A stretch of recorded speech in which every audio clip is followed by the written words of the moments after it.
Okay, hello everyone. Today I want to present about the project. It's titled Business Model for Social Impact Strategy of Focus the GIS Program from Monetization into Ecosystem Development. My name is Fatika Hilami Azina and I'm a PhD student in University of Science and Technology of China.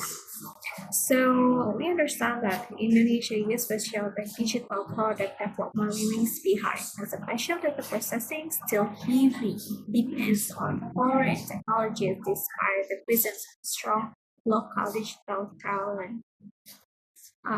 Well, actually, the CEO and also the founder of Circleville said this condition as opportunity to develop their own digital technology platform for geospatial.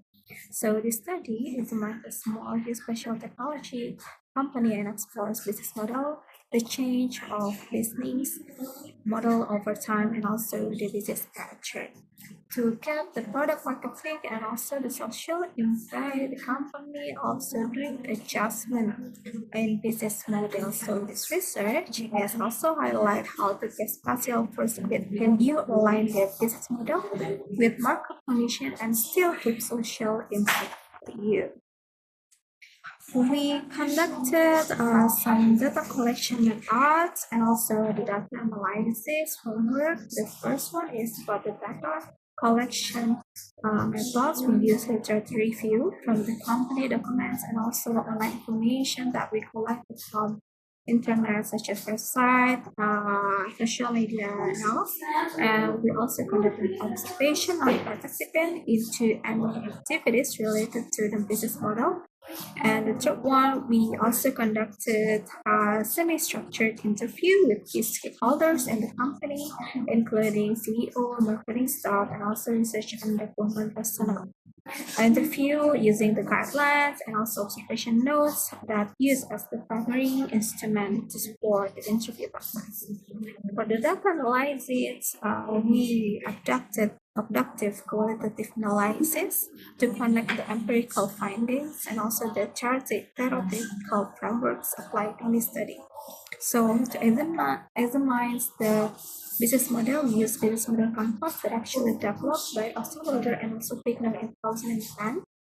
And with the business pattern, we also use the five business model pattern by Osterwalder and Wigner in 2011.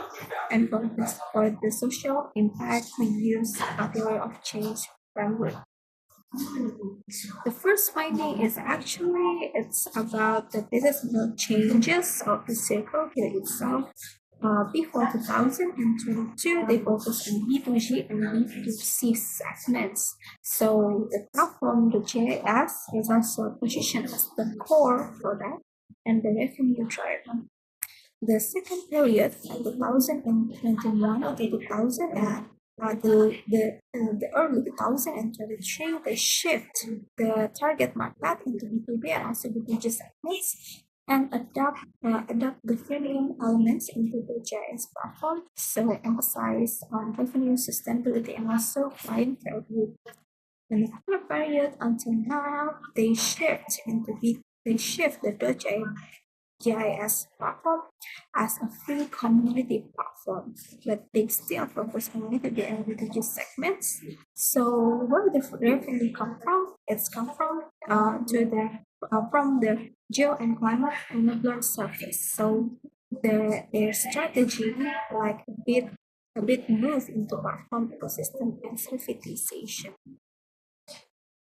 The second finding about business pattern of the GIS platform, actually this platform is very interesting because they implement the premium model, so they give the free access to the society.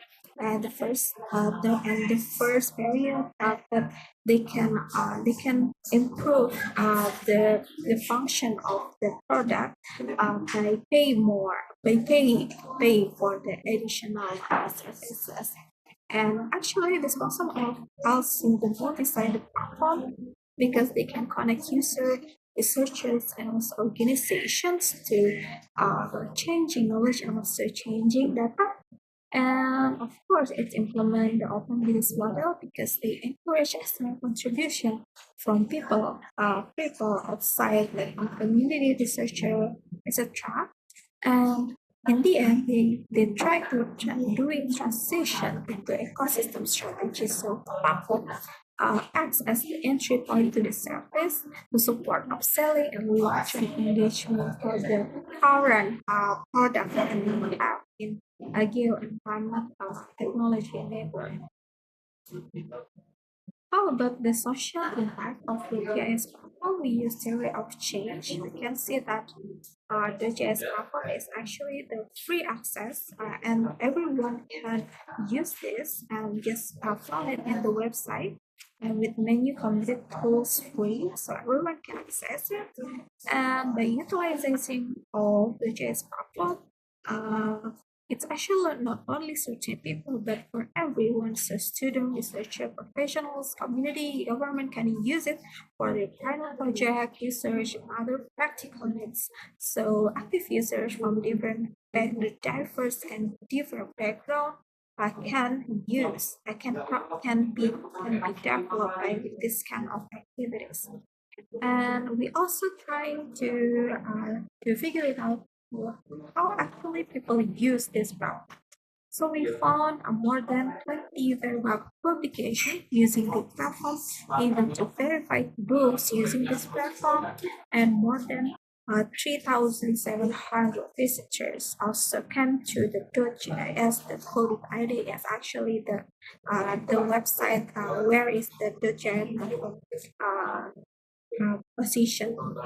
And about the outcome, of course, it increases literacy and also make user more independent in creating digital maps by themselves. And in the end, it make adoption of special technology wider.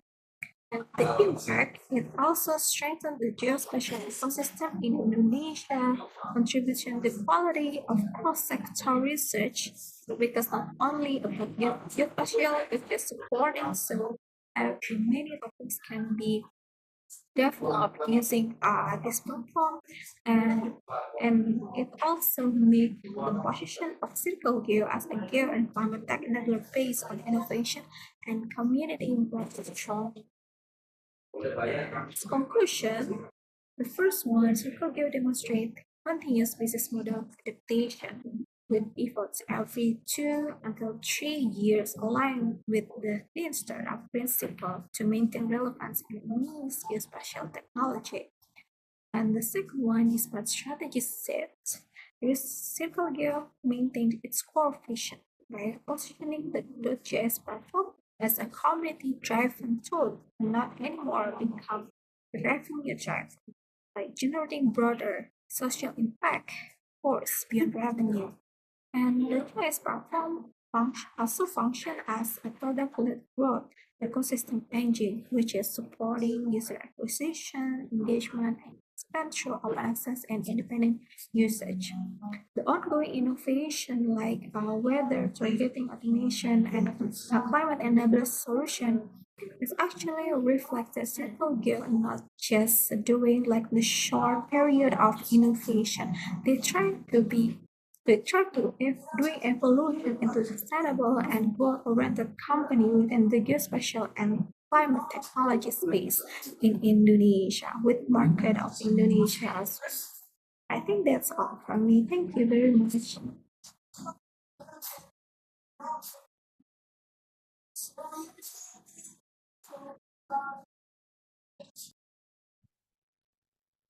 Assalamualaikum warahmatullahi wabarakatuh. Yang terhormat, para panitia, serta seluruh peserta National Conference Indonesia 3 yang saya banggakan. Pertama-tama, izinkan saya untuk mengucapkan terima kasih yang sebesar-besarnya kepada panitia atas kesempatan yang berharga ini. Sungguh merupakan kehormatan yang dapat saya bisa sampaikan pada forum ini. Perkenalkan, nama saya Jaden Doko, mahasiswa program studi manajemen Fakultas Ekonomi dan Bisnis Universitas Pembangunan Nasional Veteran Jawa Timur, Surabaya.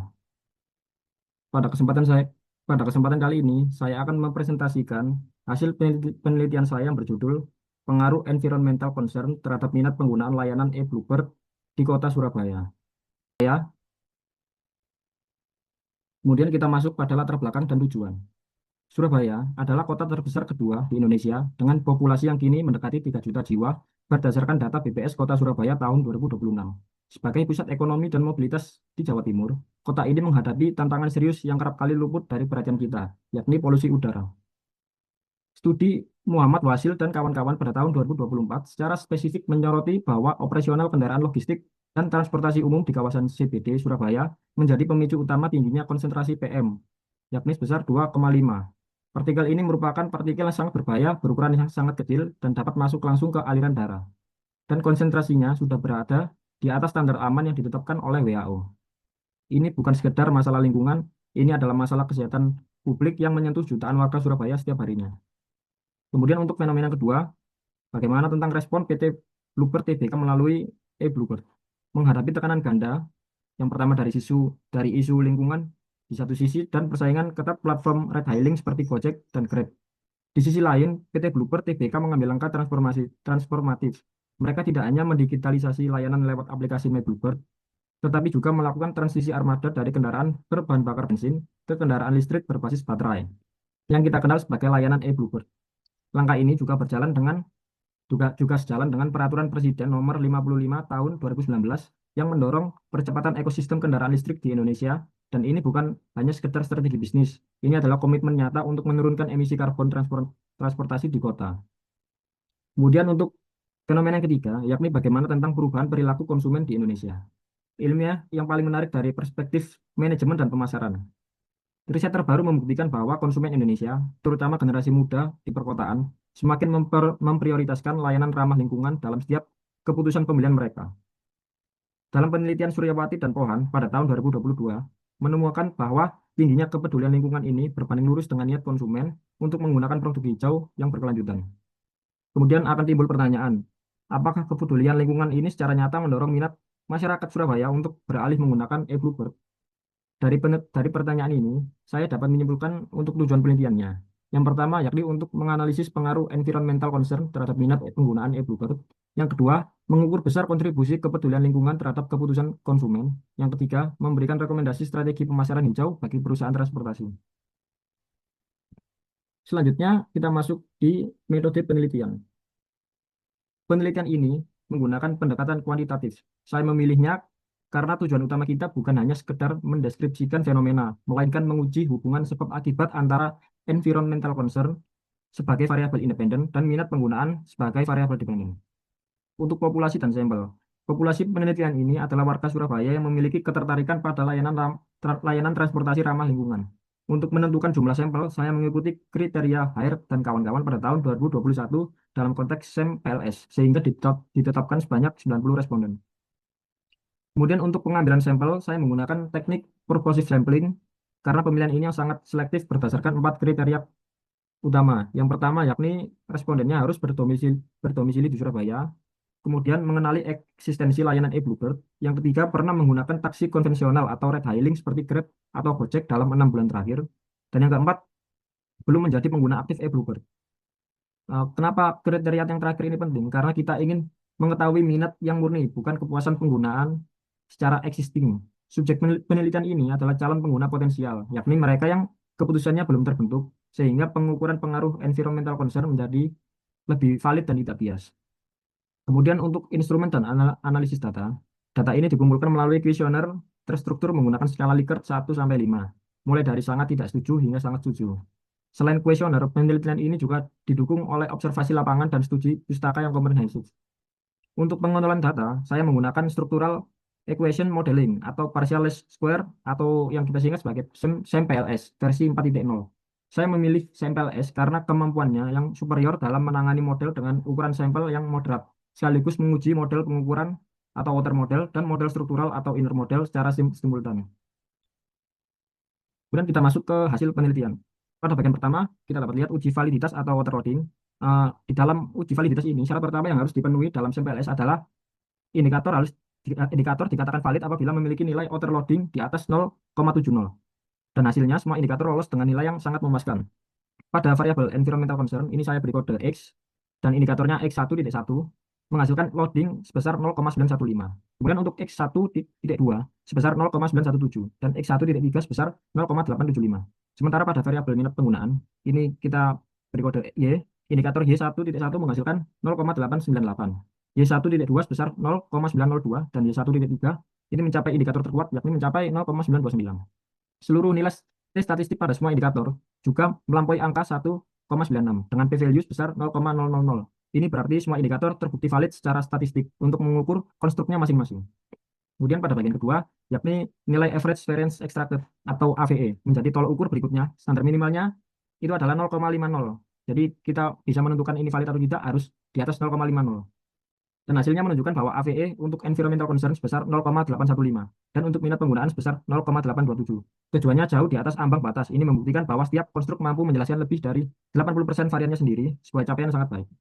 Kemudian pada uji crossloading juga mempertegas bahwa setiap indikator berkorelasi lebih kuat dengan variabelnya sendiri dibandingkan dengan variabel lainnya. Validitas diskriminan terpenuhi dengan sempurna.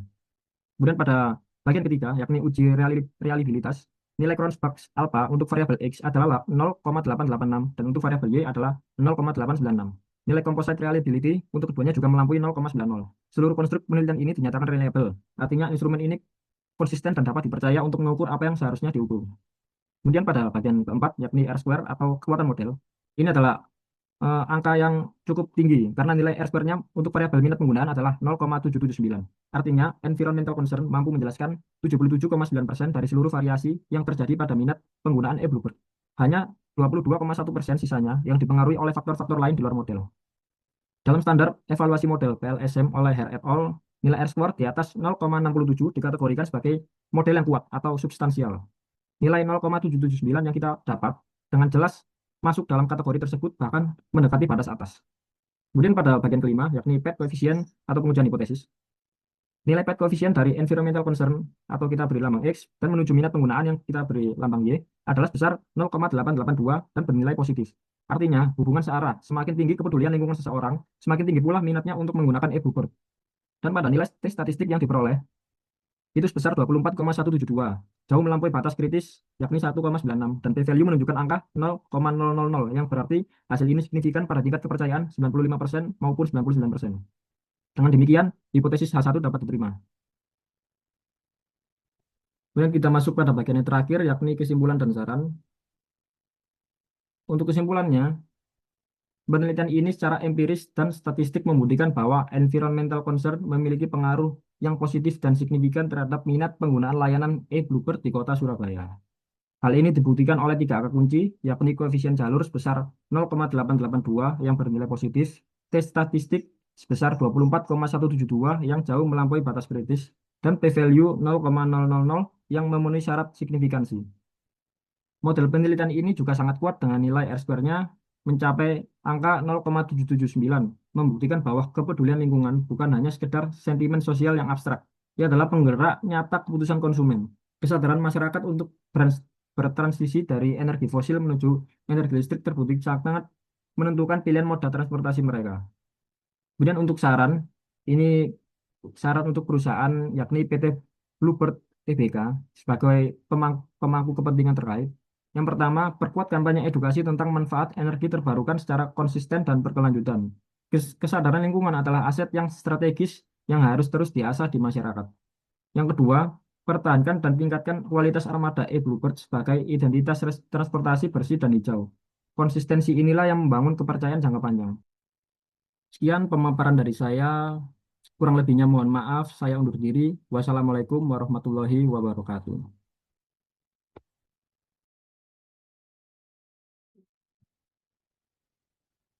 Bismillahirrahmanirrahim. Assalamualaikum warahmatullahi wabarakatuh. Perkenalkan, nama saya Isna Faikotul Himah. Di sini saya akan mempresentasikan hasil penelitian saya yang berjudul Perlindungan Konsumen Pay Letter melalui literasi hukum, transparansi sistem, dan regulasi digital. Seperti yang kita tahu, di era ekonomi digital saat ini, perkembangan finansial teknologi itu sangat pesat, terutama dengan munculnya pay letter yang mana sebagai skema pembiayaan kredit digital yang menawarkan kemudahan akses, proses cepat, dan tanpa persyaratan kompleks. Berdasarkan data Otoritas Jasa Keuangan, layanan ini semakin populer, terutama di kalangan generasi muda atau biasa kita sebut Gen Z, yang mana dalam data Otoritas Jasa Keuangan tersebut menunjukkan peningkatan signifikan pengguna dan nilai kredit. Tapi kemudahan tersebut juga diikuti oleh berbagai risiko, di antaranya yaitu rendahnya transparansi perjanjian, potensi penyalahgunaan data pribadi, serta meningkatnya beban utang akibat bunga dan denda. Kondisi ini juga diperparah karena rendahnya literasi hukum dan literasi keuangan konsumen, serta kecenderungan pengambilan keputusan yang tidak rasional.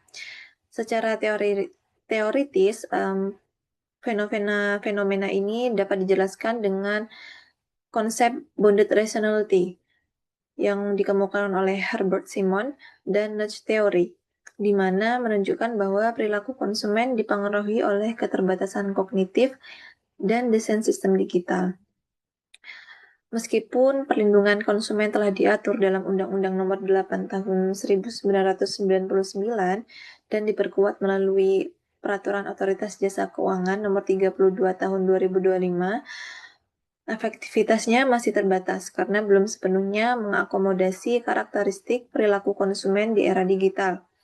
Oleh karena itu, penelitian ini berfokus pada keterkaitan antara perilaku konsumen dan tingkat literasi dalam penggunaan PayLater, serta perumusan model perlindungan konsumen yang lebih komprehensif dan adaptif. Masuk ke metode penelitian, di sini saya menggunakan metode yuridis normatif dengan fokus pada analisis norma hukum dalam peraturan perundang-undangan, doktrin, dan literatur terkait perlindungan konsumen PayLater, khususnya pasca berlakunya POJK nomor 32 tahun 2025 dengan pendekatan yang meliputi statute approach, conceptual approach, dan analytical approach dengan bahan hukum terdiri dari bahan hukum primer dan bahan hukum sekunder. Kemudian masuk ke pembahasan yang pertama, yaitu keterkaitan perilaku konsumen dan tingkat literasi dalam penggunaan PayLater. Seperti yang kita tahu, pengguna layanan Buy Now Later itu penggunaan layanan Buy Now Pay Later itu sebagai inovasi dari teknologi finansial di era ekonomi digital saat ini ya, di mana menunjukkan adanya keterkaitan yang erat antara perilaku konsumen dan tingkat literasi hukum serta literasi keuangan. Kemudahan akses yang diberikan, proses yang cepat, dan fleksibilitas pembayaran mendorong tingginya minat masyarakat, khususnya generasi muda itu tadi, dalam pemanfaatan layanan ini.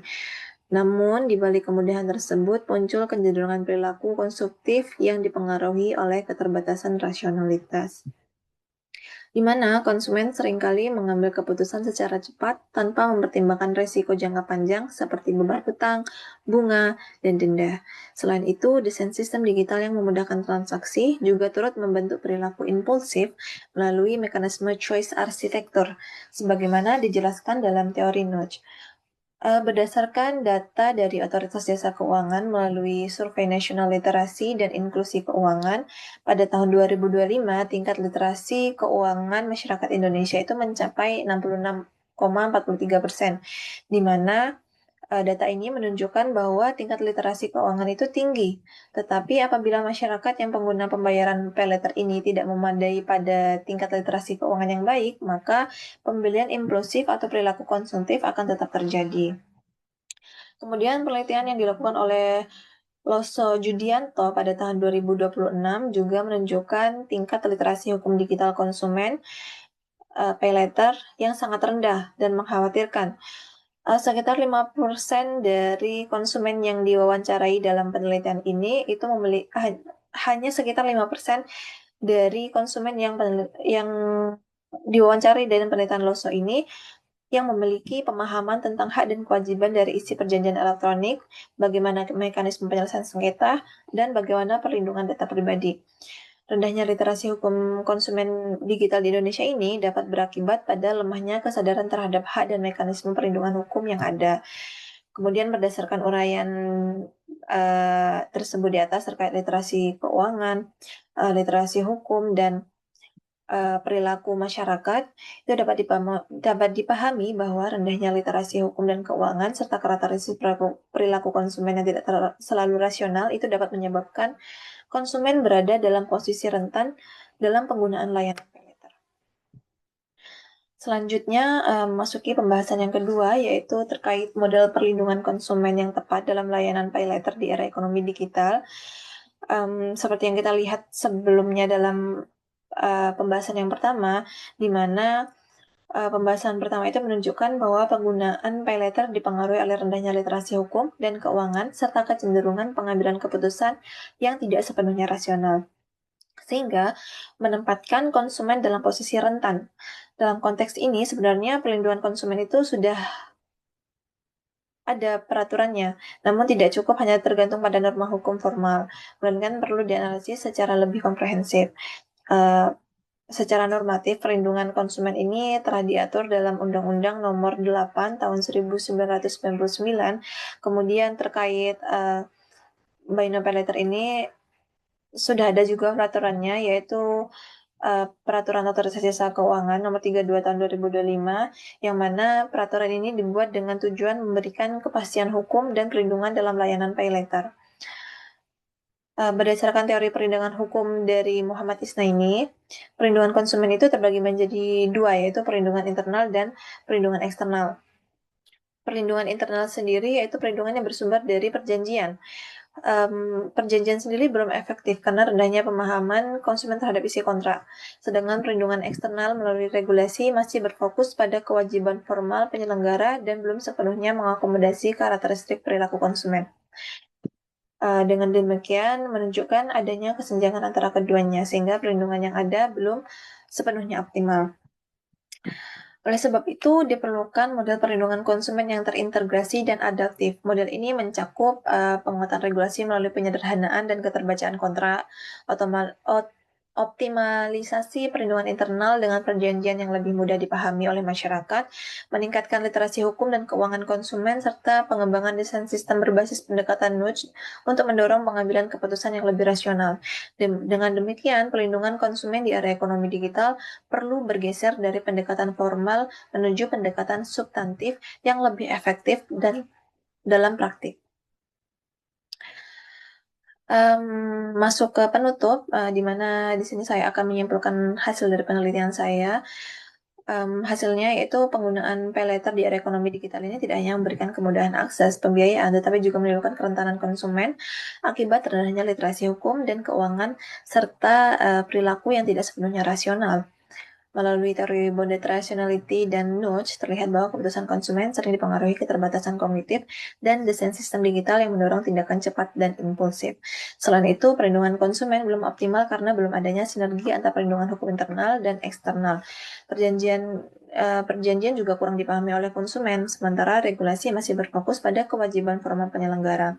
Oleh karena itu, diperlukan model perlindungan konsumen yang terintegrasi dan adaptif, mencakup peningkatan keterbacaan perjanjian, penguatan perlindungan internal, peningkatan literasi hukum dan keuangan, serta pengembangan sistem digital yang mendorong keputusan yang lebih rasional, sehingga perlindungan tidak hanya bersifat formal, tetapi juga efektif secara substantif.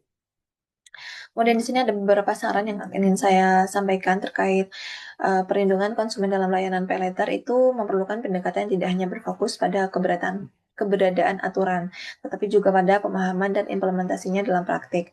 Pengaturan dalam POJK nomor 32 tahun 2025 dapat dikembangkan agar lebih menekankan kemudahan pemahaman informasi bagi konsumen, termasuk penyajian perjanjian yang sederhana dan transparan.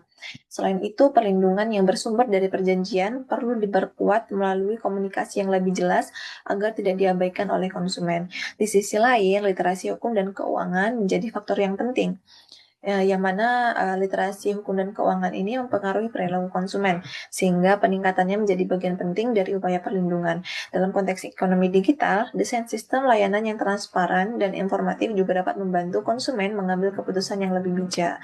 Dengan demikian, perlindungan konsumen perlu diarahkan pada pendekatan yang lebih menyeluruh dan terintegrasi agar efektif dalam praktik.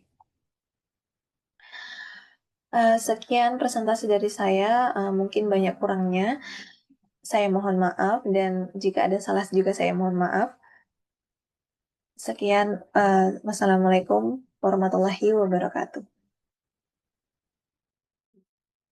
Assalamualaikum warahmatullahi wabarakatuh.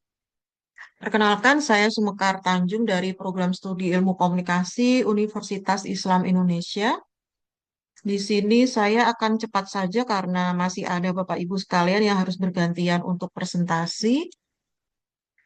Hari ini saya akan mempresentasikan hasil penelitian kami yang berjudul Strategi Kreatif Ibrahim Al-Mubarak dalam memproduksi video fashion di TikTok. Kita semua tahu bahwa TikTok itu bukan lagi sekedar platform hiburan, tapi TikTok sudah menjadi mesin pemasaran, ruang ekspresi, sekaligus panggung karir bagi jutaan kreator ya. Salah satunya adalah Muhammad Ibrahim Al-Mubarak atau yang biasa dikenal dengan akun @ibralmbrk. Penelitian ini berangkat dari satu fenomena yang tidak bisa diabaikan. Jadi berdasarkan riset Jakpat tahun 2022 itu 58% masyarakat Indonesia lebih memilih berbelanja produk fashion secara online melalui e-commerce dibandingkan hanya 29% yang masih memiliki atau memilih toko fisik gitu ya. Namun lebih dari itu, platform yang kini paling banyak dijadikan referensi sebelum membeli adalah TikTok. Anak muda sekarang sudah tidak lagi membuka majalah atau blog fashion, tapi mereka justru membuka FYP atau For You page. Dan konten kreator seperti Ibrahim ini, dia menjadi penentu keputusan membeli tersebut. Dari sini kemudian muncul pertanyaan penelitian, yakni bagaimana sebenarnya strategi kreatif yang digunakan Ibrahim dalam memproduksi video fashion sehingga mampu menjangkau jutaan penonton. Untuk menjawab pertanyaan tersebut, penelitian ini menggunakan pendekatan kualitatif deskriptif, yaitu metode yang kami kira memang tepat untuk menggali fenomena kreatif secara mendalam dan menyeluruh. Tentu saja ini menggunakan pendekatan fenomenologi, gitu ya. Kemudian untuk data primer kami peroleh melalui wawancara mendalam secara langsung dengan Ibrahim di studio pribadinya. Dari sana kami juga melakukan observasi secara langsung terhadap proses produksi video. Seluruh data kemudian kami olah menggunakan model analisis Miles dan Haberman melalui 3 tahap, yakni reduksi data, penyajian data, dan penarikan kesimpulan secara interaktif dan terus-menerus. Ini adalah inti dari penelitian kami, apa yang disebut sebagai anatomi mesin kreatif Ibrahim Al-Mubarak. Terdapat 5 strategi utama yang secara konsisten diterapkan oleh Ibrahim. Yang pertama, target audiensnya ini jelas. Jadi Ibrahim ini dia tidak mencoba untuk menjangkau semua orang, tapi dia itu memfokuskan kontennya secara spesifik pada anak muda dan para pria dengan minat fashion tertentu. Segmentasinya itu tajam, yang kemudian membuat algoritmanya itu bekerja lebih efisien. Yang kedua, gimmick 3 detik pertama. Jadi dalam dunia TikTok itu 3 detik pertama itu ya segala-galanya gitu ya. Nah, Ibrahim itu dia selalu membuka videonya dengan elemen pemicu rasa penasaran. Misalnya format komparasi foto versus aslinya untuk langsung memancing penonton untuk tidak scrolling ke konten yang lain. Untuk temuan yang ketiga itu adalah kekuatan VO atau kekuatan voice over. Jadi alih-alih untuk tampil berbicara secara langsung, Ibrahim ini dia menggunakan narasi suara yang membangun koneksi parasosial dengan penontonnya. Penjelasan detail mengenai produk dia sampaikan secara komprehensif tanpa ia harus hadir secara fisik di setiap frame. Temuan keempat, kontennya itu relatable, artinya tema-tema yang ia pilih itu sudah disesuaikan dengan aktivitas keseharian para audiens, misalnya outfit kampus, outfit nongkrong, dan pakaian seharian. Jadi penonton merasa kontennya itu ya relevan untuk kehidupan mereka itu sendiri. Yang temuan kelima yang terakhir, bahasanya itu ringan, penyampaiannya yang dia gunakan itu sangat casual, mudah dicerna dan mengoptimalkan fungsi TikTok sebagai hiburan. Jadi nggak ada kesan yang namanya menggurui atau ya semuanya terasa seperti apa, tips dari seorang teman aja gitu ya. Kelima strategi ini didukung oleh adanya eksekusi teknis yang solid, yakni kamera yang high-end, lighting studio, mikrofon yang profesional, dieditnya menggunakan CapCut dan VN dengan resolusi minimal 1080 pixel, dan ritme editing yang dinamis. Dari penelitian ini dapat disimpulkan bahwa keberhasilan Ibrahim menjadi seorang kreator solo itu tidak bersifat kebetulan. Jadi dia didorong oleh dua faktor utama. Yang pertama ada faktor akselerator, yaitu kedisiplinan menerapkan 5 strategi kreatif secara konsisten, ditambah dengan keunikan karakter seperti VO yang khas gitu ya, dan gaya editing yang membedakannya dari kreator lain di industri fashion. Namun di sisi lain terdapat juga faktor friksi yang perlu diakui. Sebagai seorang kreator solo tanpa tim produksi, dia ini kan bekerja sendiri ya. Seluruh proses dari praproduksi sampai pasca produksi ya memang ditangani sendiri. Ini yang akhirnya menciptakan tantangan terberat bagi dirinya ya. Dan juga problem manajemen waktu dan skalabilitas konten. Takeaway dari penelitian ini adalah keberhasilan kreator digital modern sangat tergantung pada titik keseimbangan antara rumusan strategi konten yang tajam dan manajemen sistem kerja individu yang efektif. Demikian presentasi dari saya. Terima kasih atas perhatian Bapak Ibu semuanya. Wassalamualaikum warahmatullahi wabarakatuh. Assalamualaikum warahmatullahi wabarakatuh. Perkenalkan, nama saya Alfiera Aina. Di sini saya akan memaparkan hasil penelitian kami yang berjudul Sustainable Financial Management in Blitar District Based on Green Budgeting, di mana anggota kami ada Prof. Susilo, Bapak Mesudin, Dr. Rizal Muwazir, Bapak Rehlin, dan saya sendiri Alfiera Aina. Topik mengenai Sustainable Financial Management saat ini memang sangat relevan dengan kondisi saat ini, di mana pembangunan memang tidak lagi berorientasi pada pertumbuhan ekonomi saja, namun juga memperhatikan aspek sosial dan lingkungan secara seimbang. Pembangunan berkelanjutan atau sustainable development telah menjadi isu global yang dengan tidak dapat dihindari, khususnya pada negara berkembang seperti Indonesia yang menghadapi dilema antara benar pertumbuhan ekonomi dan menjaga kelestarian lingkungan.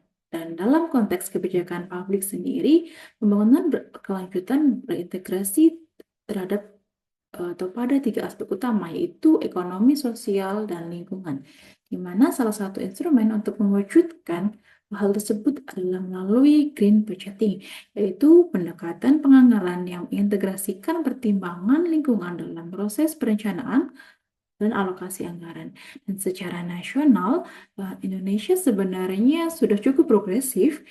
Integrasi SDGs telah dilakukan oleh Bappenas, Kementerian Keuangan, juga mulai mengembangkan kerangka dari green budgeting. Selain itu, pengelolaan keuangan desa juga diatur dalam Undang-Undang Desa yang menekankan pada prinsip transparansi, akuntabilitas, dan kesejahteraan masyarakat. Namun memang permasalahan muncul dalam level implementasi, yaitu salah satunya kami mengambil contoh di Kecamatan Serengat, Kabupaten Blitar, Jawa Timur, di mana penyusunan APBDes-nya masih didominasi oleh belanja fisik dan administratif tanpa mempertimbangkan dampak lingkungan dan sosial secara sistematis. Nah, penelitian ini menggunakan pendekatan kualitatif dengan desain studi kasus dalam kerangka public finance dan sustainable development, di mana pendekatan ini kami pilih untuk memperoleh pemahaman yang mendalam mengenai praktik pengelolaan keuangan desa dalam kondisi nyata. Dan analisis data kami menggunakan model interaktif dari Miles, Huberman, dan Saldana, meliputi reduksi data, penyajian data, dan penarikan kesimpulan. Dan proses analisis dilakukan secara terus-menerus selama penelitian berlangsung. Dan untuk menjaga validitasnya, kami menggunakan teknik triangulasi sumber dan metode, member check, dan audit trail, sehingga hasil penelitian memiliki tingkat kredibilitas yang tinggi. Hasil penelitian menunjukkan bahwa pengelolaan APBDes di Kecamatan Serengat masih berorientasi pada belanja fisik seperti untuk pembangunan jalan desa, drainase, fasilitas umum. Namun memang alokasi tersebut belum mempertimbangkan dampak lingkungan maupun sosial secara terukur. Dan hal ini menunjukkan bahwa paradigma yang digunakan masih bersifat tradisional dalam public finance, di mana lebih berfokus pada alokasi ekonominya daripada keberlanjutan. Nah, Untuk menjawab permasalahan tersebut, maka kami melakukan intervensi melalui sosialisasi, pelatihan, serta pendampingan, di mana materi yang kami berikan meliputi konsep sustainable finance, pentingnya integrasi lingkungan, serta penggunaan green tagging. Nah, dari intervensi ini diperoleh beberapa temuan penting. Pertama, adanya kesenjangan signifikan antara praktik penganggaran desa dan prinsip bangun berkelanjutan. Yang kedua, literasi aparatur desa terkait keuangan berkelanjutan memang masih rendah, sehingga konsep green budgeting belum dipahami secara optimal. Lalu yang ketiga, adanya intervensi berupa pelatihan yang terbukti efektif dalam meningkatkan pemahaman aparatur desa. Yang keempat, implementasi awal green budgeting sebenarnya sudah memungkinkan, terutama jika didukung dengan adanya toolkit teknis mengenai green budgeting dan kelembagaan yang memadai. Dan dapat dikatakan bahwa hambatan utamanya bukan pada kemauan, tapi pada kapasitas dan ketersediaan dari instrumen sendiri.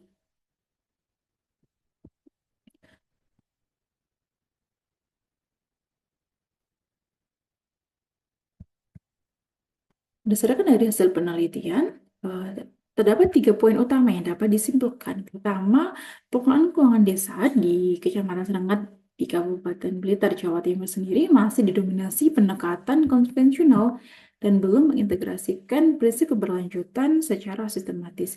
Yang kedua, masih rendahnya literasi aparatur desa menjadi faktor utama yang menghambat implementasi green budgeting dan green tagging.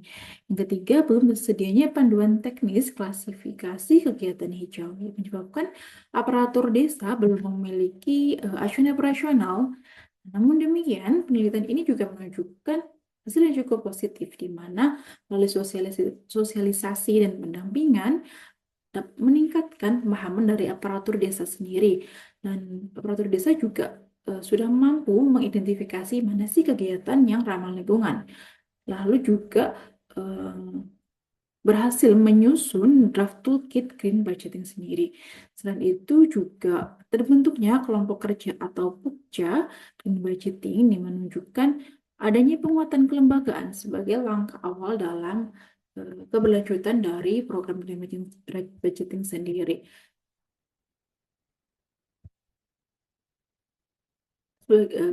Selanjutnya, sebagai penutup, transformasi menuju tata kelola keuangan desa yang berkelanjutan tidak bisa dilakukan secara instan, tapi harus melalui adanya peningkatan kapasitas dari sumber daya manusia sendiri, lalu penyediaan instrumen teknis dan penguatan dari kelembagaan.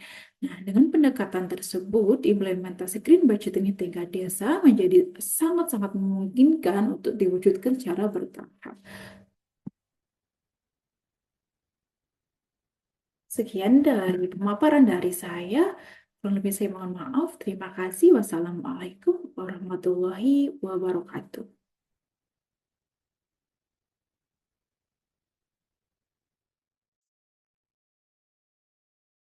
Assalamualaikum warahmatullahi wabarakatuh. Perkenalkan, nama saya Muhammad Fajar Lamsyah Widayanto. Jadi pada video ini saya ingin menjelaskan penelitian saya guna memenuhi Proceedings National Conference Indonesia 3 dengan judul penelitian pengaruh green marketing terhadap minat penggunaan layanan e-Bluebird di Surabaya. Latar belakang dari penelitian ini adalah perkembangan ekosistem digital telah mendorong perubahan pola mobilitas perkotaan di Indonesia yang ditandai dengan meningkatnya penggunaan kendaraan listrik sebagai alternatif transportasi ramah lingkungan. Nah, popularitas EV terus tumbuh, didukung oleh peningkatan jumlah kendaraan listrik secara nasional serta peran pemerintah dalam mendorong adopsinya. Jadi perusahaan transportasi seperti PD Bluebird mulai bertransformasi dengan menghadirkan sebuah layanan berbasis kendaraan listrik, yakni e-Bluebird, yang mana merupakan sebagian dari upaya digitalisasi dari sekaligus pengurangan emisi karbon. Untuk di kota besar seperti Surabaya sendiri, tingginya jumlah penduduk dan aktivitas mobilitas memperparah kemacetan serta polusi udara. Berdasarkan data oleh BPS pada tahun 2026, jumlah penduduk Surabaya mencapai 3 juta jiwa. Nah, jadi ada peningkatan kadar PM2,5 di Surabaya yang melampaui batas aman. Nah, dalam peningkatan kesadaran lingkungan masyarakat, jadi sebuah strategi baru dalam memasarkan produk itu diperlukan oleh perusahaan. Jadi salah satu strateginya adalah green marketing yang mana merupakan faktor penting dalam persaingan bisnis di masa kini. Jadi perusahaan tidak hanya bersaing dari aspek harga dan kualitas, tapi juga dari komitmen terhadap keberlanjutan untuk menarik minat beli konsumen. Jadi didukung oleh beberapa penelitian dahulu, ada 3 ini sebagai berikut. Jadi yang pertama oleh Fang Weiwang, hasilnya adalah menunjukkan bahwa green marketing melalui inovasi produk ramah lingkungan, komunikasi merek, dan tanggung jawab sosial perusahaan mampu meningkatkan kepercayaan, identifikasi emosional, serta persepsi nilai konsumen yang pada akhirnya mendorong peningkatan minat beli. Yang kedua ada oleh Hermanto Yaputra et al. Jadi hasil penelitian menunjukkan bahwa green marketing dan sustainable advertising berpengaruh positif dan signifikan terhadap green purchase intention, serta green purchasing behavior, sedangkan eco-packaging atau labeling hanya berpengaruh signifikan terhadap green purchase intention.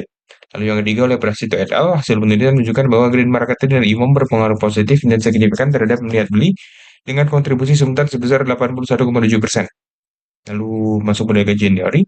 Jadi green marketing itu diperkenalkan oleh Polonsky sebagai aktivitas permasalahan yang bertujuan memenuhi kebutuhan konsumen dengan meminimalkan dampak negatif terhadap lingkungan. Indikator dari variabel ini adalah green product, green price, dan juga green promotion. Lalu ada minat penggunaan, jadi oleh Ferdinand menjelaskan bahwa minat penggunaan adalah kecenderungan konsumen untuk mengonsumsi, untuk melakukan pembelian atau penggunaan di masa datang setelah proses evaluasi. Jadi indikator dari variabel ini adalah minat transaksional, minat preferensial, dan minat eksploratif. Lalu ada metode penelitian. Jadi penelitian ini menggunakan metode kualitatif dengan melakukan penyebaran kuesioner. Jadi populasinya adalah masyarakat Surabaya yang tertarik pada transportasi ramah lingkungan, lalu menggunakan non-probability sampling, yang lebih spesifiknya purposive sampling. Lalu jumlah sampelnya 90 responden dengan kriteria sebagai berikut. Yang pertama, berdomisili di Surabaya. Lalu yang kedua, mengetahui e-Bluebird. Dan yang ketiga, pernah menggunakan taksi atau aplikasi seperti Grab atau Gojek dalam 6 bulan terakhir, serta belum atau jarang menggunakan e-Bluebird. Masuk pada hasil dan pembahasan, pada olah data di gambar pertama dapat kita lihat ada jalur koefisien antara hubungan antara variabel eksogen dan juga endogen. Lalu kita lihat faktor loading terbesar. Dapat kita lihat pada X1.3 yakni 0,934. Lalu berikutnya kita lihat faktor loading terbesar ada di Y1.3 yakni 0,929. Lalu pada lingkaran variabel endogen kita dapat melihat R² berjumlah 0,777. Kita lihat pada outer loading. Nah, jadi pada outer loading itu nilai indikatornya berada di atas 0,70 dan T statistik melampaui angka 1,96, jadi di atas 1,96 yang mana memberikan bahwa memenuhi syarat validitas konvergen. Lalu kita lihat pada gambar berikutnya. Di sini ada Cronbach alpha dan juga AV. Kita lihat pada AV-nya terlebih dahulu, yakni di atas 50, yang mana semua konstruk itu memiliki validitas yang baik. Lalu kita lakukan uji reliabilitas dengan melihat nilai Cronbach alpha. Dapat kita lihat nilainya berada di atas 0,7 yang mana memberikan bahwa data tersebut reliable. Lalu kita lihat pada cross loading. Jadi setiap item pengukuran itu berkorelasi lebih kuat dari variabel yang diukur, yang mana memberikan bahwa validitas diskriminan telah terpenuhi dengan baik. Kita lihat berikutnya pada R². Kita lihat R²-nya menunjukkan angka 0,777, yang mana memberikan bahwa 77,7% green marketing dapat berkontribusi terhadap minat penggunaan, yakni Y. Lalu 22,3% lainnya dipengaruhi oleh variabel lain di luar penelitian. Nah, tingginya angka ini menunjukkan bahwa model penelitian itu memiliki akurasi prediksi yang cukup tinggi. Lalu kita lihat pada path coefficient di sini.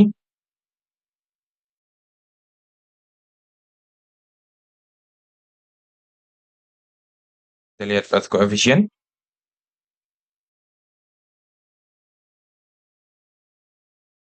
Dapat kita lihat, kita uji hipotesisnya. Ini hipotesisnya adalah green marketing berpengaruh positif kepada minat penggunaan.